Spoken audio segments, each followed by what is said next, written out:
History. History always is, at best, like this story, a chiaroscuro.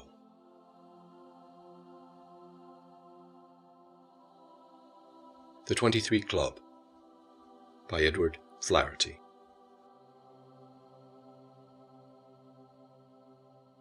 Episode 12. Epilogue. Whoever has 7 Ajwat al-Madina dates every morning, he will not be harmed that day by poison or magic.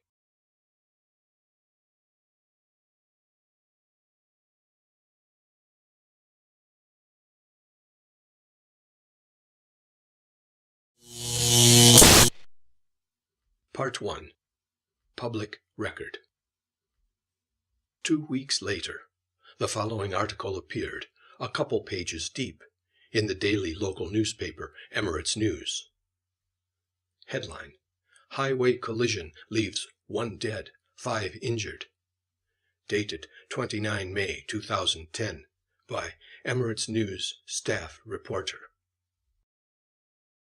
5 Asians were injured and 1 killed on late Thursday evening in an accident on the Sheikh Zayed Road near Gantoot. The tragedy took place around 2:30 a.m. and involved a truck and a vehicle opposite the Gantoot restaurant in the direction Abu Dhabi. A vehicle traveling from Dubai collided with a small truck that had broken down in the middle of the road. The truck driver was killed on the spot. Traffic police and ambulances were sent immediately to the scene to secure the area. The crash happened because the car was speeding and not keeping a safe distance, said Brigadier Saleh Al-Muhare, Director General of the Abu Dhabi Police, who supervised the rescue mission. Brigadier Al-Muhare urged motorists to abide by the traffic safety regulations and to adhere to the speed limit, unquote.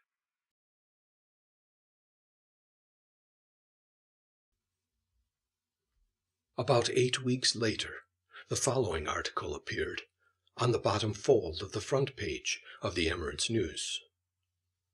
Headline: Sheikh Elam given juice spiked with drugs. Witness. Dated 18 July 2010 by Emirates News senior reporter. A court acquitted Sheikh Elam of assaulting a South African businessman after 3 witnesses testified that he was intentionally drugged without his knowledge prior to the assault. The Al Ain Court of First Instance concluded, based on witnesses' statement and investigations conducted by the police and public prosecution, that prior to the incident, Sheikh Elam sat with South African TVDW in the rest house of his palace, where a colleague of TVDW, BN, secretly put a drug in his juice. A witness named AAR testified that he spotted BN putting pills in the juice which he served to Sheikh Elam. AAR stated that Sheikh Elam acted normally until he drank the juice, after which his behavior changed and he acted strangely, read the verdict sheet. The court verdict also said the jury concluded that Sheikh Elam was unaware of his acts and had no control over his behavior because he was given intoxicating drugs and mind-affecting substances without any knowledge from his side or knowledge about its content and effects. The court was further convinced that TVDW and his colleague orchestrated the incident and videotaped it secretly, and they broadcast it after they failed to blackmail Sheikh Elam. The court acquitted Sheikh Elam for lack of responsibility over his behavior.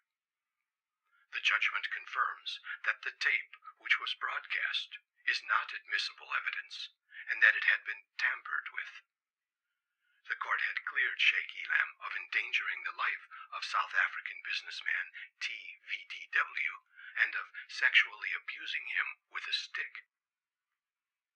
The South African businessmen were sentenced to 5 years in jail after the court convicted them of possessing drugs to carry out a criminal act, endangering the life of Sheikh Elam. They mixed the drug with his drink and served it to him, defaming and insulting Sheikh Elam by broadcasting what the bill of charges termed slanderous videotape, unquote.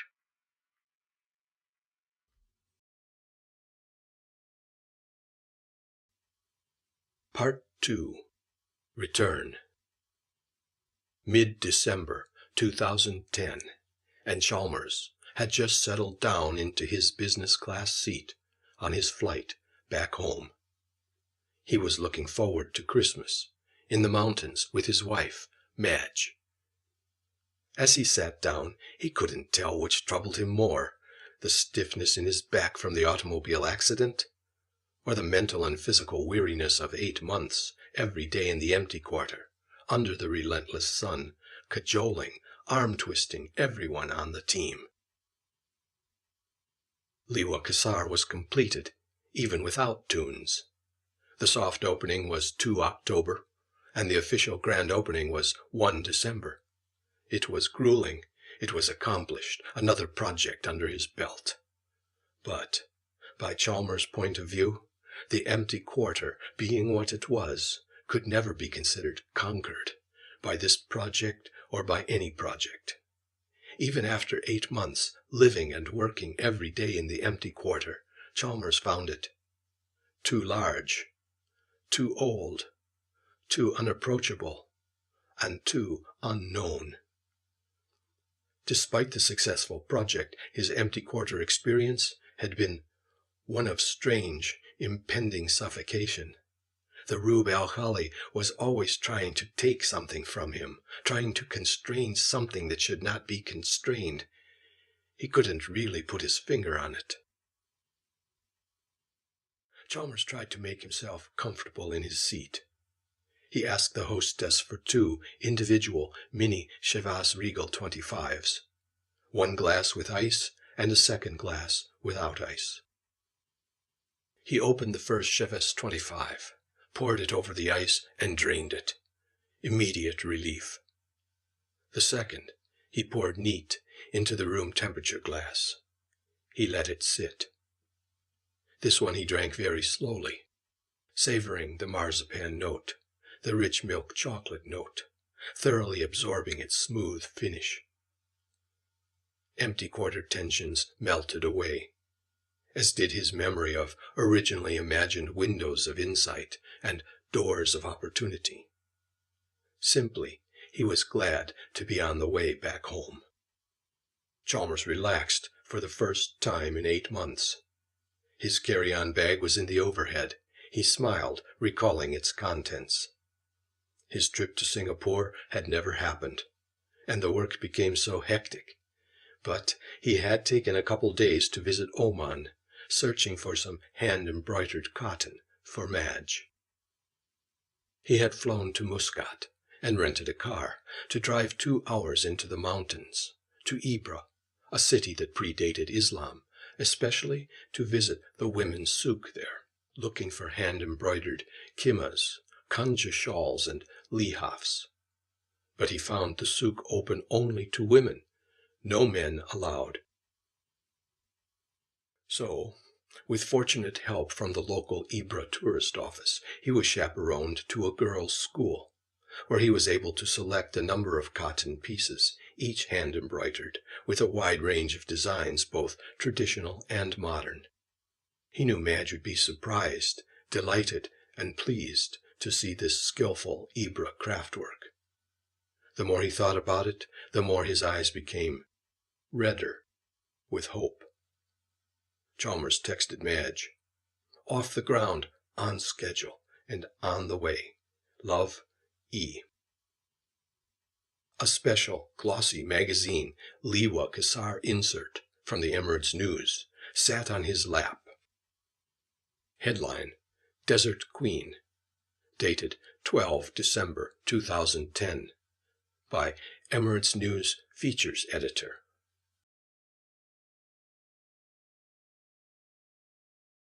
Mystifying, beautiful and pure is how seasoned desert people would describe Liwa.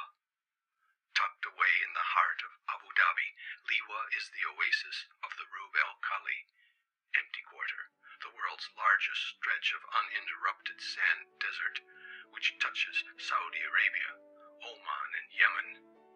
The same Rub el Khali known for its 300-meter-high dunes, fiery sunsets and colors, and romanticized landscape in Wilfred Thesiger's travel writings, The Arabian Sands.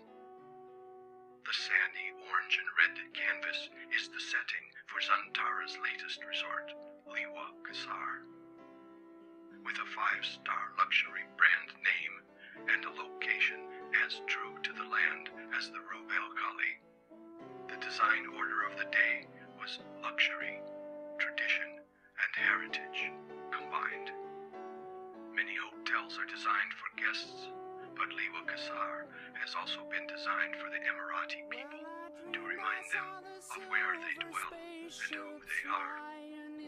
Liwa Qasar goes beyond creating a sense of place. It embodies a culture and way of life, and the vast romantic desert which shaped both. At the opening, chairman of CTF, Sheikh Siraj bin Taknoon Al Nahyan, proudly announced their concept. This is more than just an extraordinary luxury resort. This is a symbol. Flying Mother Nature silver seed to a new home in the sun. Flying Mother Nature silver seed to a new home.